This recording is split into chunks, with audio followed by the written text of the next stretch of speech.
आत्ताच या ठिकाणी संपन्न झाला अक्षता सोहळा आणि सगळे रंगले त्याच्यामध्ये तुम्ही बघताय अनेक भक्त हे बाराबंदी घालून इथे आहेत।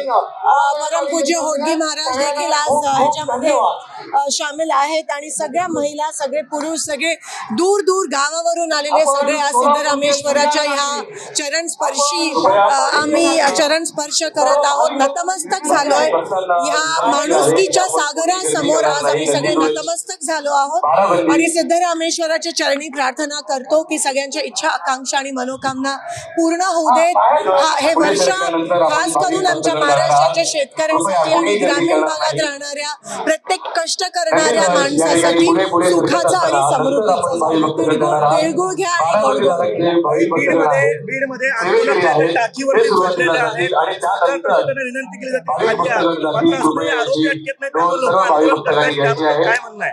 नक्कीच सरकार या बाबतीत अजिबात गंभीर नाहीये। बीड असेल परभणी असेल रोज वेगळे पैलू आपल्याला दिसून येत आहेत। नवीन या ठिकाणी नवीन काहीतरी माहिती लोकांसमोर येते, तरीही मुख्यमंत्री याबद्दल गंभीर नाहीत। राजीनामा दिला पाहिजे तो पण घेतात। एकंदरीत आपल्याला दिसून येते की निगरगट्ट असं सरकार हे झालं।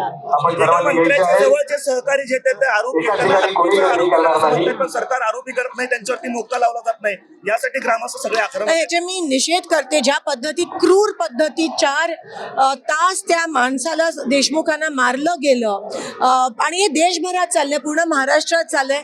हे कोणीतरी म्हणाले, सुरेश धस म्हणाले की म्हणजे जनावराला जरी असं मारलं तर अंगार शहर आहे, तो माणसाला मारतायत आणि हे पहिल्यांदा असं झालं नाहीये बीड जिल्ह्यात। बीड जिल्हा हा ह्या गोष्टीसाठी प्रसिद्ध आहे। आतापर्यंत हे सगळे प्रकरण झाकले गेले आहेत आणि म्हणून या लोकांना आता ते भोगावं लागणार आहे आणि त्यांना अटक झालीच पाहिजे।